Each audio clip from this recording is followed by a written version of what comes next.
This episode is sponsored by W Wellness. I started working with W Wellness a few weeks ago. Well, it's been about 2 weeks now, and I can't begin to tell you how much better I've been feeling. My energy's up, my joints are less achy, and the difference in my eye health has been phenomenal. I just feel like myself again. W Wellness is the UK's first expert-led wellness platform. I got paired with a real nutritionist who really listened, asked the right questions, and helped build a plan that worked for me, not some one-size-fits-all fix. Everything's tailored, simple, and science-backed. And honestly, it's been the first thing that's actually stuck. I'm still on my 12-week journey and I'll keep sharing how it's going. But if you're feeling a bit off and you don't know where to start, this is it. Go to w-wellness.co.uk. It might just be the reset that your body has been asking for.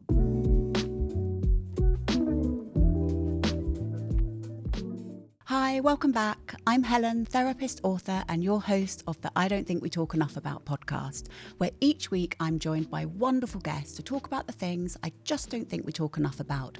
And today I'm really excited because we're talking about something very close to my own heart, which is intuition. And joining me are not one, but two incredible experts on intuition. I've got Jill Ritchie and Sarah Gregg with me today. Jill and Sarah bring a unique blend of science and spirituality to their work, showing us how to bridge the gap between evidence-based psychology and that powerful sixth sense we all have. I got so many questions from you on Instagram as well about intuition, because I always open up space for you to bring your questions for me for a little Q&A at the end. I was inundated. You clearly love talking about intuition as well. So we're going to hold an extra big space today to answer those questions with Jill and Sarah. Let's get started. Let's meet them. Oh, thank you so much for having us. It's such an honour and pleasure to be here. Honestly, it's so wonderful to have you here. And you've travelled quite a way today, haven't you? Yes. You've come down from Edinburgh, and you've come from the beautiful Edinburgh and beautiful Cotswolds. I have, yes. Haven't you? So thank you so much. Oh no, it's lovely. We were saying it's so nice to do things in person. Like, we spend a lot of our times on screen, so just to have this in-person contact is like a real gift. Yeah, no, I'm really grateful. So I wanted to dive straight in, actually, because I think that I've got lots of questions as well. I work with intuition from a nervous system perspective, but I'd love to have your take on it as well. And I wondered, let's start really simply. What is intuition from a psychological point of view? So intuition is more than a nudge. It's knowledge, and it's our deepest form of wisdom. So often we'll think of intuition as that sudden flood of awareness that comes into our consciousness, maybe about a person or a place or a thing. Like, we might walk into a restaurant or a cafe, or someone might be with us and we just have this strong intuitive nudge or feel. But that's only the tip of the iceberg when it comes to what intuition actually is. So intuition is always present, but it's not always perceived. And it's active just below the threshold of consciousness.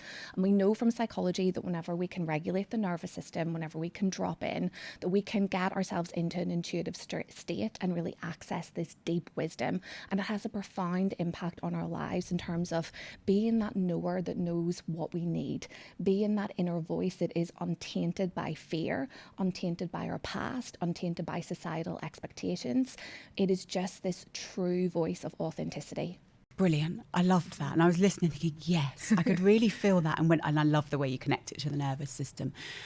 That sort of deeper, quieter, though sometimes quite loud, inner knowing, isn't it? Yeah, exactly. It can connect to it. But you talk about it from a psychological perspective and that sort of science about it. But you also talk about it from a spiritual perspective and that sort of sixth sense. Where does that come from? What do you want to perhaps share about that? Yeah, I feel this is where a lot of people can think about intuition, and as Sarah explained it, from a psychological perspective. But really, the essence is everyone has intuition. So some people might listen and go, but what does that mean for me? You know, a regular person walking down the street. everyone has intuition. You know, it's not that some have it and others don't. And for us, it's your superpower. Sarah mentioned the words, that knowing. It is the knowing without knowing. It doesn't make logical sense often. And it's that part of us when we can really sit in stillness and create space. It is that voice within. And it often can feel challenging because it can sometimes mean having challenging conversations and maybe leaving relationships or quitting jobs and so on. And so often we don't want to listen to that. We listen to logic. We listen to others. We outsource our power. But when we can really create space for intuition to come forward, it is that superpower, and it will never, ever steer us down the wrong path. But there is so much noise outside of it. And I feel like you mentioned the nervous system. We work a lot with the nervous system because what we find is we can't really access our intuition, our authenticity, our true essence when we don't really have a regulated nervous system. So there's maybe some nudges there, but we override it with logic. We override it with outsourcing.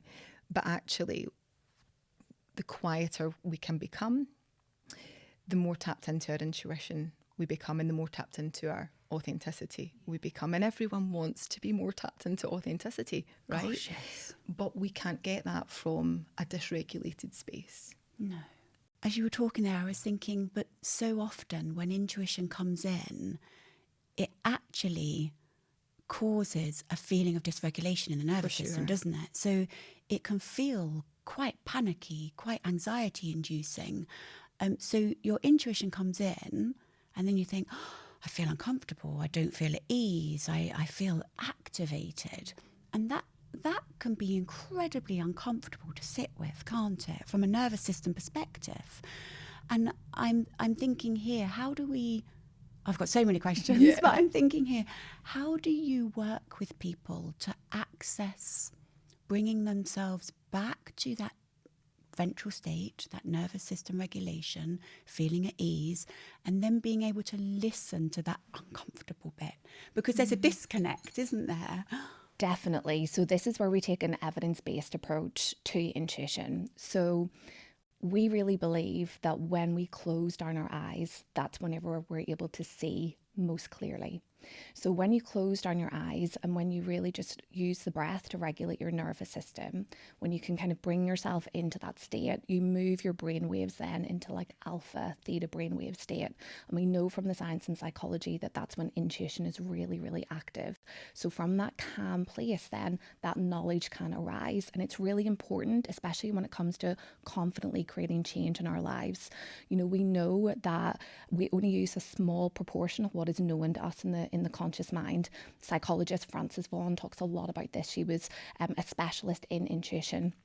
And she talks about how actually when we can go into that intuitive state and when we can activate it, what happens is the unconscious begins to open up and we're able to access that vast storehouse, that 95% that contains every memory, whether consciously processed or not, every belief, every internalization that we've had.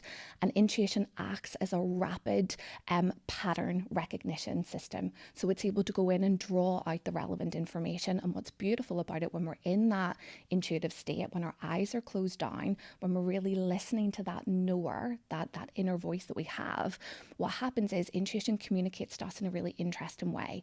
It doesn't do it through long, complex narratives. It communicates to us in the form of symbols or metaphors or meaning that is specific to us.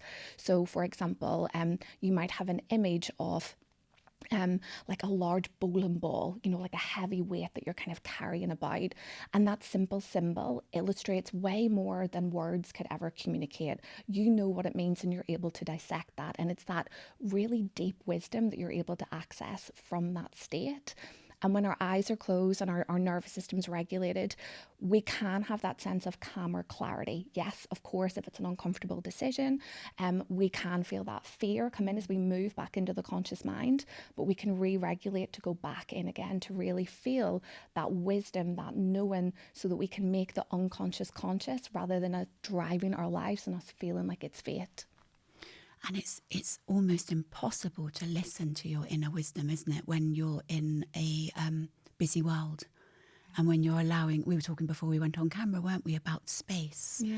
And actually, I think all three of us were like, space allows you to really deeply listen to your own needs as well, doesn't it? And so often people don't take the time to connect to their inner wisdom. So what you're saying here is that, and would be really helpful for the listeners, is what's the best way? What are some tools to, I know you're saying close your eyes, but what are some really actionable tools that you would recommend to people to start to access that intuition? Because I know from lots of the questions I've got in, some people just don't know how to do it, or whether they can trust it or believe it. Or First of all, I think it's really important to say, trust it, right? Trust it. And I don't want to overcomplicate it either. And I think sometimes we can overcomplicate it. You touched on something earlier, and it's important to mention it can feel uncomfortable, because we all say, and most people say, I want to really trust myself. I want to really have boundaries. I want to do what I want to do. I want to make decisions from an authentic place. I want to be my authentic self. But that can require being uncomfortable, because a lot of people can't sit in the stillness. Even when they get home at night, they'll maybe turn TV on, or they'll grab their phone. And our society is set up that way, right? To take us out of our intuition. But if you want to become deeply connected to your essence, the only way in is to come in.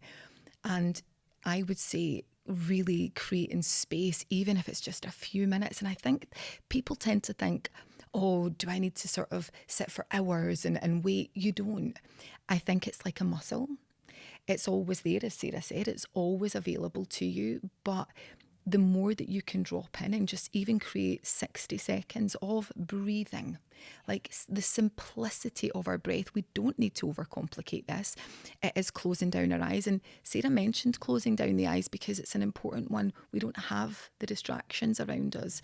You know, when right now we're in the studio, we can see so many things. Oh, we're taking right? so we much can take in. it in so much. But actually, asking yourself, so a simple tool, asking yourself a question.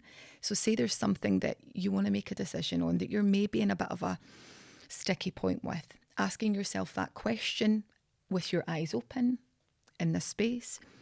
And the answer will be probably a complex narrative. You'll go into the story, and then the he said and the she said, and then what might happen if I do it this way, and what might happen if I do it that way. And just notice what you notice about the spiral that happens when our eyes are open. And then take a few deep breaths, maybe close down our eyes, 60 seconds of just breathing into our body. And then internally ask yourself the same question as you place your hand on your heart, and allow the answer to come. And it will be very, very short. As Sarah mentioned, it will be maybe a symbol, a colour, and it's just a knowing. It is that knowing without knowing. And we can't get there when we're too busy. And it's space that we need, and it's space that we're craving. We're craving the space, not filling it with all the things that we need to do on a daily basis, and technology and mobile phones, and that's it. We're outsourcing a lot by doing that. You know, it's about really coming back to ourselves and not overcomplicating it. Of course it is. And it's also, I'm thinking about it from the work I do, and thinking that I know a lot of my trauma work. Mm-hmm. That would be, and I would love to talk to you about that, Sarah, from a psychological point of view. For people with trauma, it can be very hard for them to trust their intuition, can't it, and tap into it. But it is a starting point, isn't it? A huge starting point. In the unconscious mind, it's where our past memories are stored. So it's where that trauma is held. And so when we have experienced that trauma, by nature, our nervous system is very dysregulated. And it's harder to trust our intuition, because sometimes intuition can feel like the familiar. Sometimes intuition feels like safety. because it's familiar. So let's say you have struggled with relationships, a romantic relationship, for example, and there are repeated patterns around that are related to trauma from the past, and you're actively trying to break that. A new partner might come into your life and you might feel, wow, this is different. It feels like my intuition, my gut is guiding me towards that. But it could be the spark of the familiar, the spark of the safety of the knowing. Yeah. And so it is harder. And I think it's important to say that it can be harder to untangle that. But the beautiful thing about working with intuition is, and you'll see it from your therapeutic work, we train intuitive psychology coaches in this work. And what's lovely is when you're working with intuition, because you're exiting the longer narratives, because you're not replaying out the past, you're not re-traumatizing yourself through that process. Intuition is communicating very safely with you through symbols, words, metaphors, feelings, what you need to know, who you were before that trauma occurred, your essence, your authenticity at the core. And I think that's a beautiful message. Will you have to work a bit harder on that nervous system regulation? Will it be harder for you to access that voice? It will be, it will be. But doing it in that way brings you back to who you were before that event happened, brings you back to the knowledge that is within you, and ultimately enables you to break the cycle of the past so that you can be fully present and create a different future. And I think it's important that we hold the wholeness of the individual during this. Action alone is not enough to create change. And we really believe that in society, like right now, we do not have an information gap. We have an intuition gap. Yes. Everyone knows what they should be doing. We are consuming information all of the time. I'm doing it, consciousness has never been more expanded. We're in uncharted territory, in our generation. We are a generation where more is expected of women, where we are balancing family life, work life, and we're also holding the awareness of our own trauma, our attachment styles, what happened to us in the past. And that has never been done before. So I think we have to really invite in, one, the compassion of if you are trying to create a change and you're bombarded with information and it's not working, we believe intuition is the answer. Rather than outsourcing your power, rather than outsourcing your knowledge, how can you come back to yourself and actually ask yourself, like, what do I need? Like, what do I need? And really tune in to that strong voice of authenticity that rests in each of us. That made me tearful when you said that, because it's so beautifully put, and just the way you rounded that up by saying, yes, it will take a lot more work if you've got trauma. Of course it will. It really will. But I love the way you talked about how different society is now and how much information we've got at our fingertips. And you're right, so many of us are touching concepts we'd never thought about before. Attachment, how we attached, how, and that can really bring up. For sure. And it can be overwhelming, even all of that. You're like, okay, well, so what's my attachment style? Okay, I'll go. And then especially as a parent, you're like, oh, what have I done to my children? And going back. I've said this so many times, I parent the kids different now in the last sort of 7.5 years than I did before. And then that can create a lot of shame and, having to go in and go, what is this? But these emotions are stored in our body, right? And for me, everything comes down to choice, whether we choose to do it or not. But I truly believe for, our mission is to take this work out into the world, and we train coaches in this way but we have to walk the talk first, and we have to do our work. We have to unlayer our stuff, because it allows us to be in our authenticity, to be able to not just speak from a educated perspective, because we can learn this stuff, but being the embodiment of it is completely different. And when you're the embodiment, you get it, how challenging it can be. And you mentioned trauma, and there's so many different levels of trauma. A lot of our work, when we are, our coaches are trauma informed, but we have to know when to signpost too, right? We have to know when to signpost. But what we also see is when we allow ourselves to drop into that emotion that is stored in the body and be able to understand that we can sit and be patient and hold it, it's very beautiful. it's very beautiful to allow the emotion to come, but not go into a story of, I'm sorry, I'm crying, or, oh, what does this mean? What does this mean? It's like, I feel and label it, I feel shame, and I'm going to just sit with it, and I'm going to be with it, and I'm going to move it and allow it to alchemize and move through in the beautiful, part when it sort of is seen, heard, understood, felt. Yeah, felt. And then that's it, it's felt, because, we say this a lot. Underneath all of these emotions, when we unlayer it, is love, right? When we go, okay, what's one of our techniques that we train in is, well, we do parts work, but unlayering is like to go underneath each layer. Okay, what do I feel? I feel anger. Okay, so we're talking, and we're talking with eyes closed, and it's, okay, what's inside anger? Okay, anger. Rage, what's inside rage? Go to rage. Okay, fear, go to fear. What's inside fear? In this beautiful journey that someone can just unlayer, what's inside fear? Sadness, and the tears come. What's inside sadness? Loneliness. What's inside loneliness? More fear. And you start to unlayer, and when we get inside, every time we do this technique, we sit and we have patience with that person. It's like, what's inside there? Love. And what's inside love? Me. Yeah, and beautiful. Just, it's so beautiful, because underneath it all is love, but we're so scared to go inside to shame, because it's like, I don't want to feel it.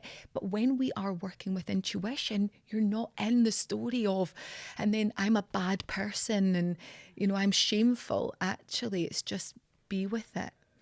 Allow it to be felt, allow it to move. And this is why we believe everyone can access this and just allow themselves to unburden. Yeah, unburden. And as you say that, look, in my body language, it's like, unburden. You can feel the space in your chest, can't you, as you say that? It's beautiful. And love, it's beautiful. And it's all those layers, isn't it, that we don't touch, and we block and lock and key, and we just literally sit there suppressing and it all. Of course, it gets stuck. We We come from this generation of, sweep it under the rug. Don't talk about it. Lock it away. And where does that go?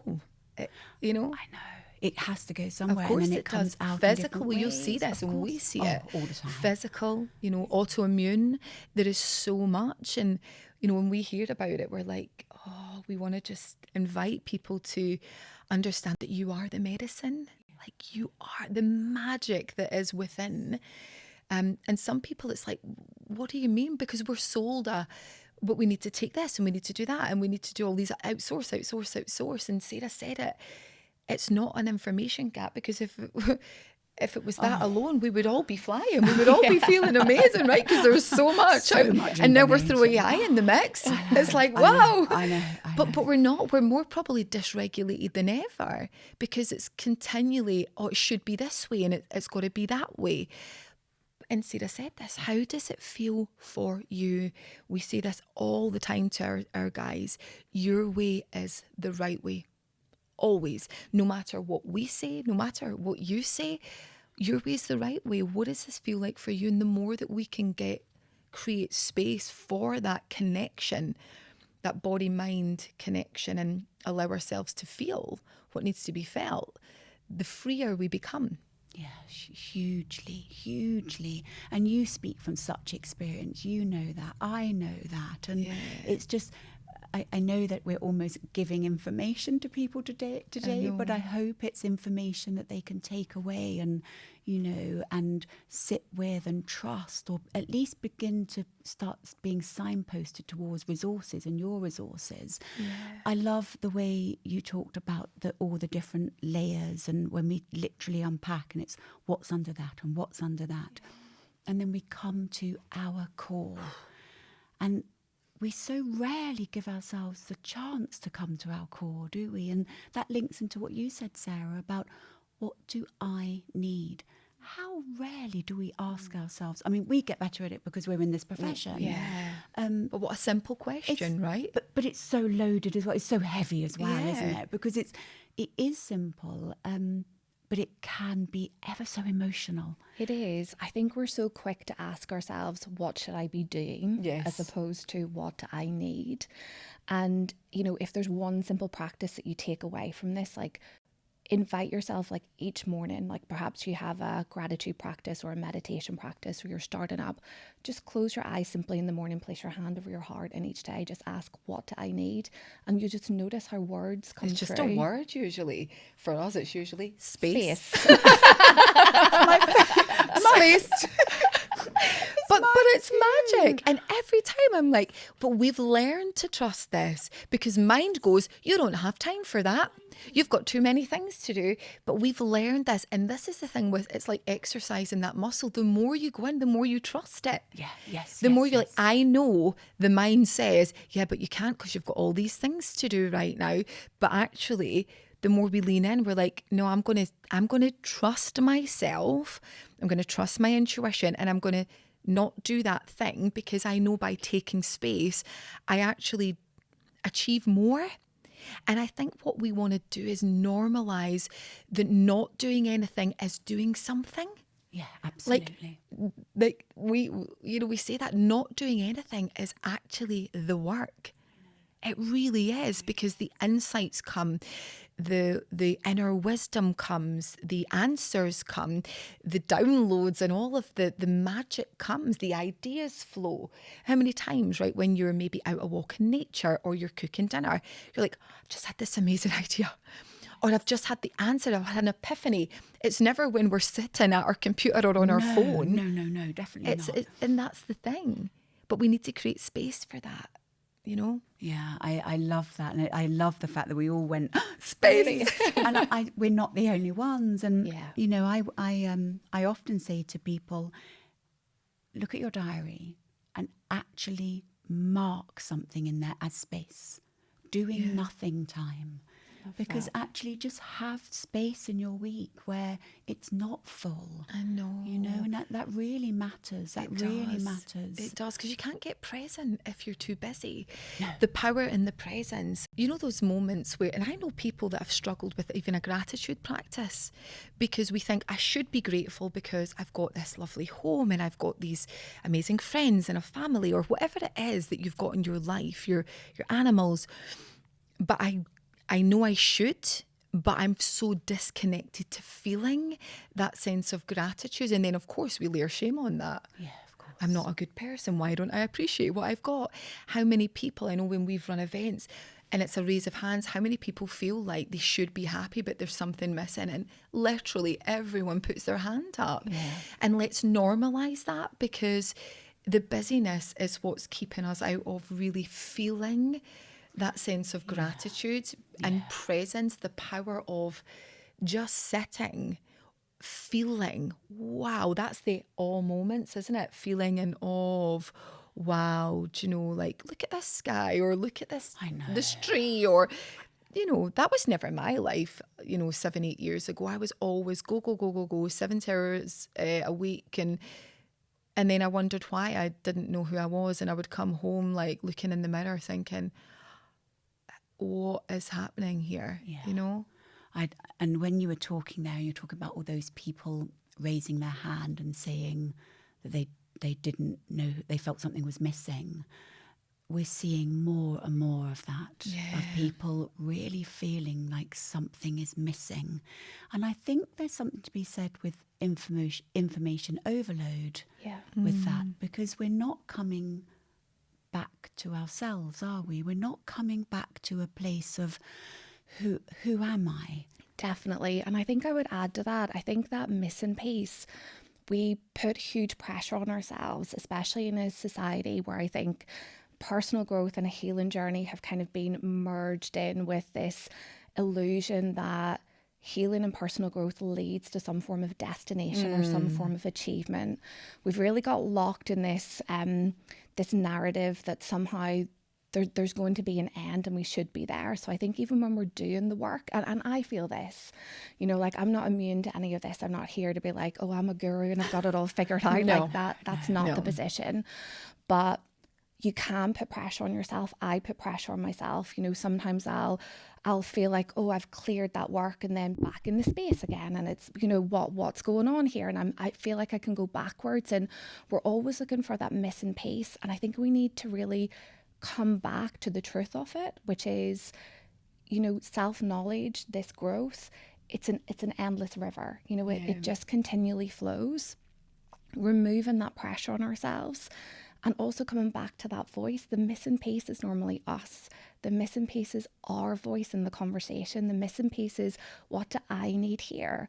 And also reconnecting to that bigger picture of the inner work is about creating the outer change. As Jill said, she parents differently. You know, I approach the world in a different way with more softness, compassion, kindness than maybe I did before. And that ripple effect of your own growth is huge. So sometimes just coming back to, if something feels missing, how can I follow the breadcrumbs of authenticity back to find out maybe the truth of who I am? How do I start to notice intuitively what I enjoy, what I love to do, what brings me life and light, what feels good? How can I take the pressure off myself to feel like this fixed human being that has everything sorted and life is all kind of good? I think we're overwhelmed, we're burnt out, and we live in this social media fueled comparison world where it looks like, well, everyone else can do it, like why can't I? What's wrong with me? It's not true. And it's not true. And I think social media is huge for that.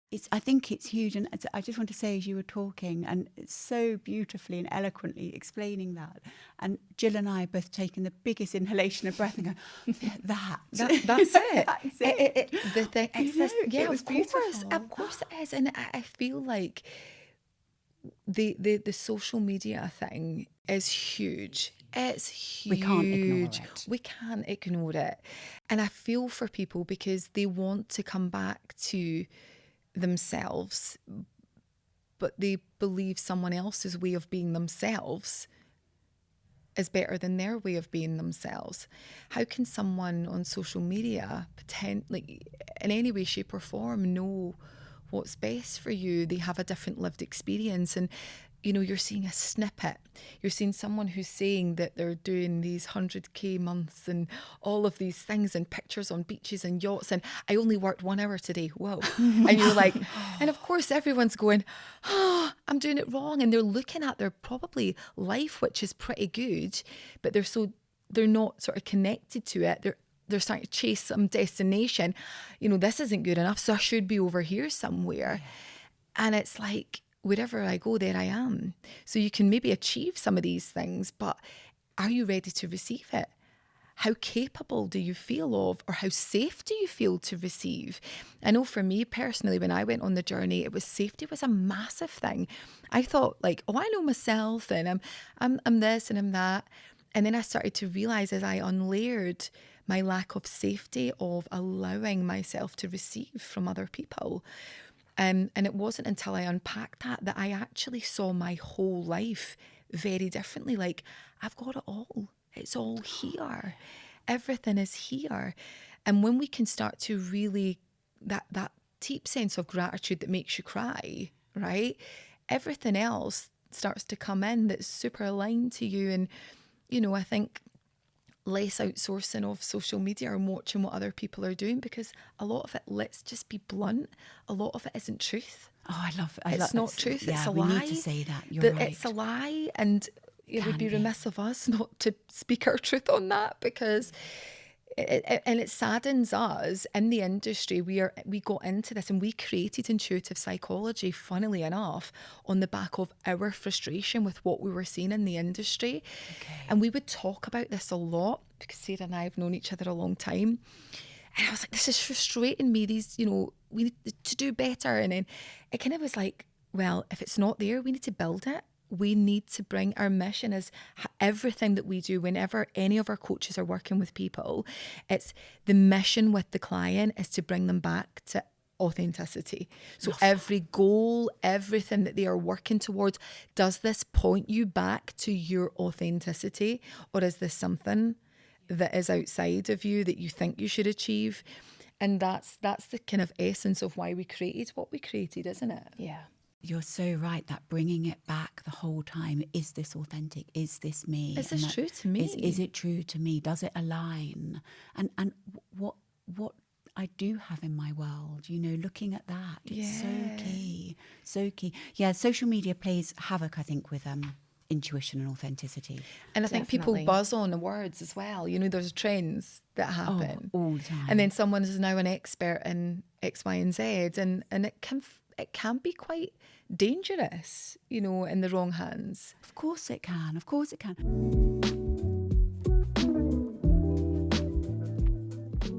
This episode is sponsored by Simple Practice. As therapists, our time and energy are precious, and managing a practice can sometimes pull us away from the heart of our work. Simple Practice is an all-in-one electronic health record thoughtfully designed to support the flow of private practice. From scheduling and notes to billing and telehealth, everything is connected to help things run more smoothly, so you can spend less time on admin and more time being present with your clients. For new customers, you can get an exclusive promotion by going to simplepractice.com/Helen Marie and get a 7-day free trial, then 70% off for 4 months. Please see show notes for more details. I love this part of the podcast because we've got so many questions from my gorgeous Instagram community, and I'd love to look at them from your perspective around intuition. How can you distinguish between a gut feeling and your mind overthinking and taking control? Okay, so for me, this one, typically the mind, when it's the mind, there's a long, complex narrative. You spiral, you're in a story, you're overthinking, and you can actually feel it. You're very in your head. You're disconnected from your body, you're in your head. Perhaps you're struggling to focus, concentrate, sleep. It's maybe wakening you up. That's when you know it's a very sort of head-led.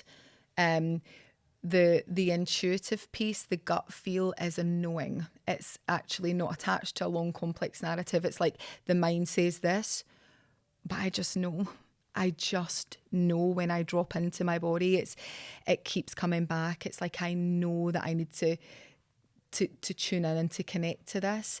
And I also think when it's gut, when it's our intuition, we know that it can help us expand and grow. And asking ourselves that question, by making this decision or doing this thing, will it, even though it might feel scary, is it my truth? Will it allow me to grow? And I feel like that's a really good way to tune in and get the answer versus fear when we're in a story in a long, complex narrative. I think that was brilliant to bring in the fear aspect there, because the mind can really create a story and a fear response that can feel disconnected from the body, can't it? It really can. But it's about, as you say, closing down the eyes and really giving meaning to what your gut's trying to say. And that might feel really uncomfortable and really difficult to face.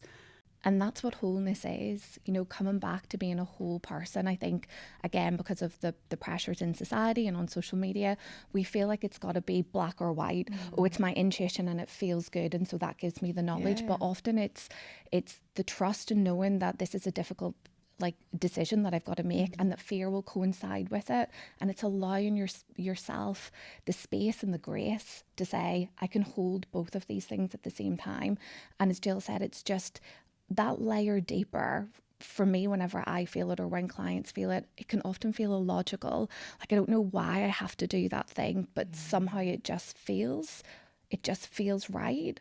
And it's that real deep feeling, that connectedness that is very, very true to you. Yeah, it's worth listening to, isn't it? And it's really worth giving meaning. And that meaning might change on a day-by-day basis, mightn't it? I was interviewing a neuroscientist on my podcast yesterday, and she was talking fascinating about the amount of information we have that we just don't actually have access to in our... it's just huge, isn't it? Huge. That we don't have access to. It's sitting there, and I think she was calling it the non-conscious. Yes. So like really... The information is there when we sit and try to draw it. It's the space. Again, we come back to this. It's the space. You can't access it when you're in that fear response. But it's worth saying, it can feel fearful. It will feel uncomfortable, because if you've lived a certain way and something doesn't resonate with your essence, your truth anymore, it can require, and it will require, a difficult conversation. And perhaps it can... and it will impact other people. And so we want to avoid that, don't we? We don't want to inflict pain on ourselves. We don't want to inflict pain on others. But what happens when we don't is we get sick, physically, emotionally, mentally. And so it's a choice then, isn't it? Okay, do I want to swallow this and just keep going, knowing that I'm maybe out of integrity with myself. Now, I think the thing is as well, and it's important to mention, we think as humans we need to stay the same, right? It's like, well, I was happy 20 years ago with this person, or I was really happy 5 years ago with this person. And it's like, well, there's a problem with me because I don't maybe want to be in this situation, or I want to leave this job, but I don't resonate with this thing I'm doing anymore. We are nature, by nature. We are not supposed to stay the same. We are here to grow, to expand, to evolve, to change. And the problem is we keep ourselves in tiny boxes, and by society we think, well, I'm the problem. I'm the one that's causing all of this problem. Really, we need to look at it from a space of your nature. You're not supposed to stay the same. Why would you want to be the same as you were 5 years ago, 5 weeks ago? Isn't it beautiful when we can just flip the energy and the narrative on it of, I'm supposed to change. I'm supposed to change, and it's okay to change. It's that story and that heaviness that we burden ourselves with, that I'm the problem because I feel different now. And the fear from that can often be the not knowing how the new beginning is going to look. The fear is the ending. The fear is, it's different, isn't it? It feels different. And that fear is really valid. It is valid. And that has to exist before we propel ourselves into action. We feel really safe in the familiar, even if it's suffocating us. I know. I think that's a really valid point there on that question. Thank you. I loved that. How can you tell the difference between fear and intuition when making big life choices?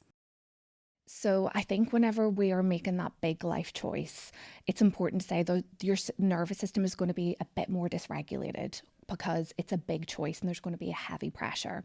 So to really make sure that you're tapping in, regulating the nervous system, really slowing down the breath, closing down the eyes and spending a bit longer. So before we've talked about, spend 60 seconds and drop in, I would say elongate that amount of time and really ask yourself purposeful questions. So what is the decision that I'm being called to make? Does this decision align with my authenticity? How does this decision feel for me, not for others? And even using things like little scales, on a scale of 1 to 10, like how aligned is this decision for me? How aligned does this decision feel? Because intuition will very quickly go, it's a 10, it's a 3, it's a 2. Okay, so it'll give you that spontaneous answer that will break that longer narrative. And then just understanding and tuning into the body. And again, it's recognizing fear will have a place. We can't make a big life decision probably in the absence of fear. Fear will be a natural emotion. So when fear arises, we can communicate to that part, and we can actually work intuitively with fear. So if fear arises, we can go to that part. Where do I feel fear in my body? Let me have a conversation with fear. What does fear want me to know? What does fear need from me? And so you can see how we begin to have these intuitive conversations with ourselves, with the parts of ourselves, and how we can begin to maybe disentangle some of those emotions. I love that. And we're really leaning toward parts work here, yes, aren't we? we really are. Because actually what you're doing is actually having a conversation with the fear. Absolutely. An intuitive conversation with the fear, giving fear space.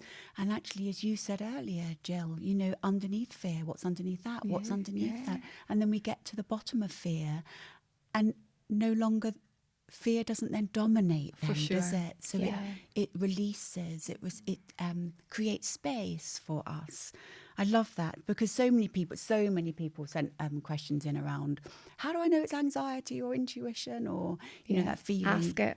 Ask it. It's ask it brilliant. A question. Yeah. Ask it a question. And what questions would you ask? So you can simply ask,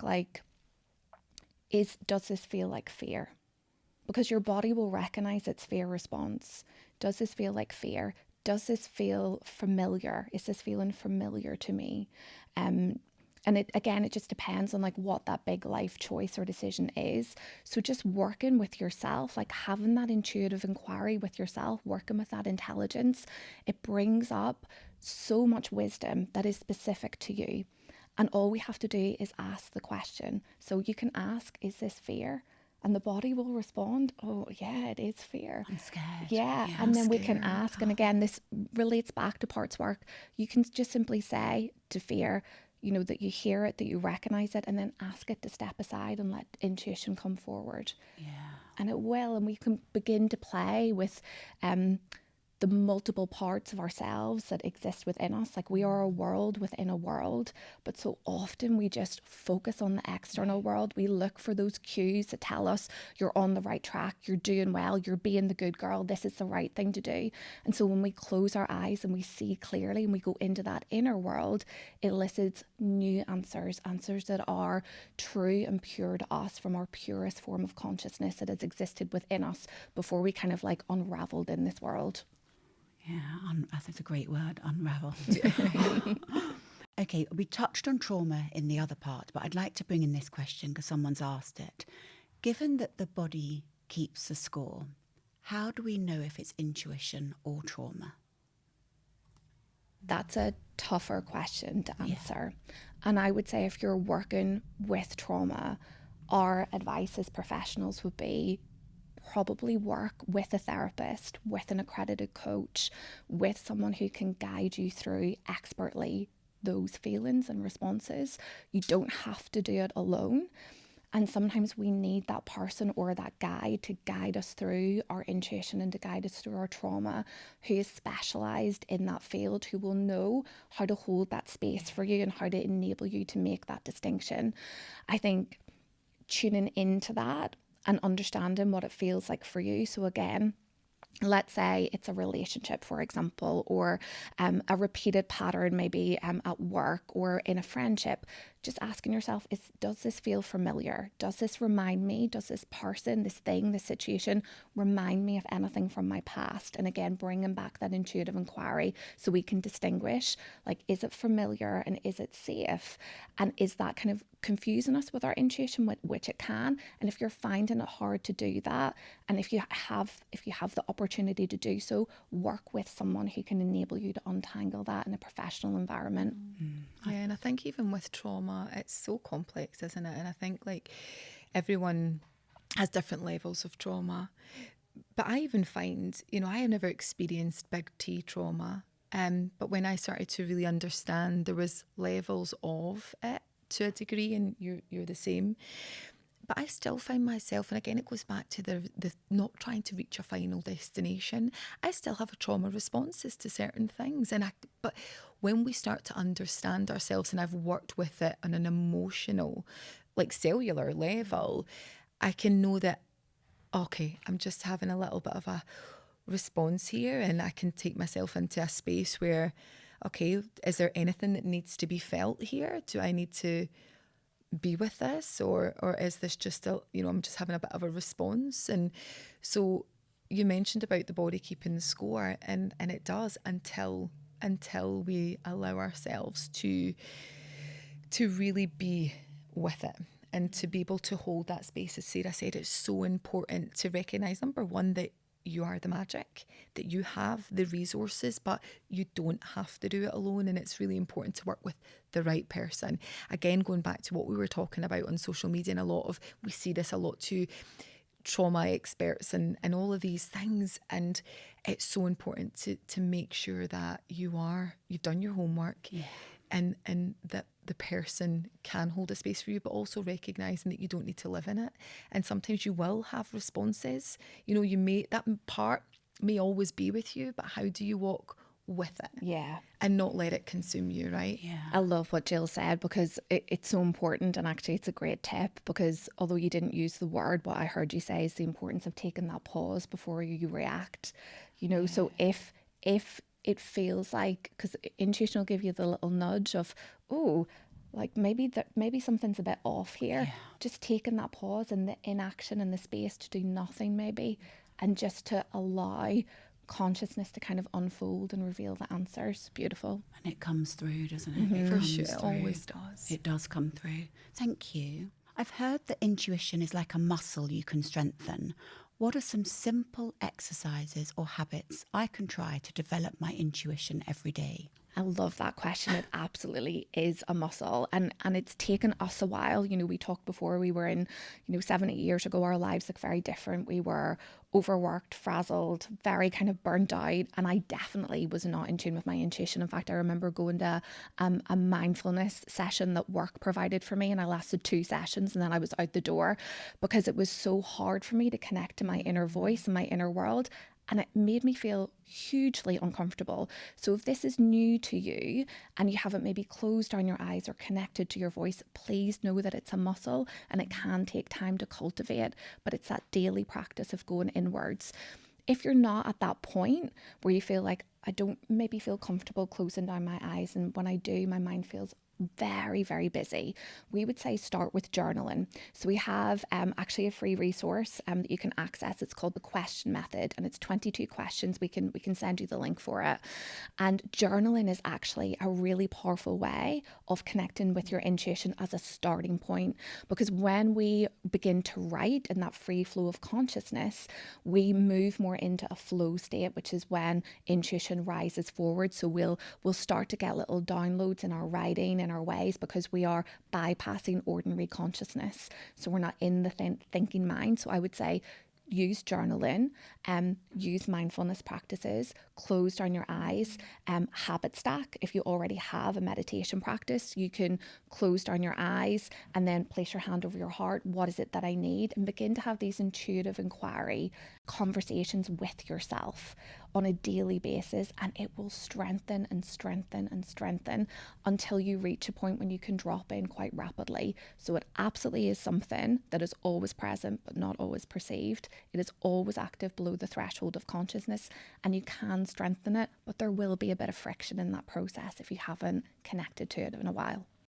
Yeah, great advice though. Great advice, and I know from my own journaling practice just how powerful it is, and for sure, it really opens up spaces that I Huge. didn't know it was going For to sure. open It opens up. up this channel, doesn't just, it? that I didn't realise was going to come forward and think, God, wow, I didn't know that was going on for me. It's And amazing. It's so powerful. That's to your point earlier, bypasses ordinary consciousness. And you mentioned the neuroscientist, we process in any moment, I think it's around 11 billion bits of information. Oh, it's ridiculous. It's ridiculous. And off that, that's not all being consciously processed. So that's the unknown in the unconscious. And on a great day when we're in flow state, it's 126 bits out of that 11 million.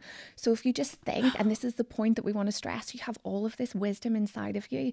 It's just below the threshold of consciousness. And if we can access that world, those answers that we're seeking, they're all within. All of it's within. But you need to take the space. You need the space again, and that's it. What is it? And I guess that question to ask yourself, because people could listen to this and go, okay, I'm going to do it. Or people could listen and go, I don't have time. We hear that a lot.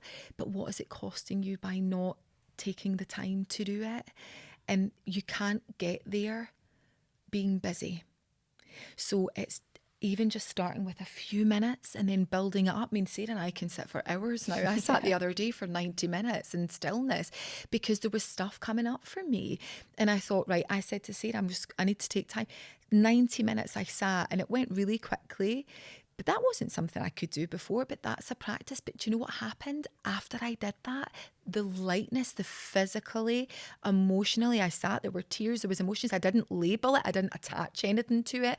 I just let it move without any story. And then I felt alive again. I wasn't as exhausted. I wasn't feeling overwhelmed. That's the magic of doing it. So that 90 minutes, and sometimes it's only 20 or 10, but that time, what it gives you back is your power, is your authenticity. It's your own awareness and connection to self. So what is it costing you by not doing it would be my question. Jill, Sarah, I think that's what we leave it on. I think you're absolutely right. The cost of not doing it, the cost of not listening. It's such a beautiful practice. I've loved this conversation, and I know I had so many more questions to ask you, but we've run out of time. It was so interesting. I was fascinated. Thank you so much. Thank you so much for having us. No, thank you. You're so welcome. Thank you. And thank you for listening. If you enjoyed this episode, it would mean so much if you could follow the show, leave a quick rating, and maybe even a review to let others know what you think and whether they may enjoy the conversation too. Your support genuinely means so much. Thank you. Enjoy your day.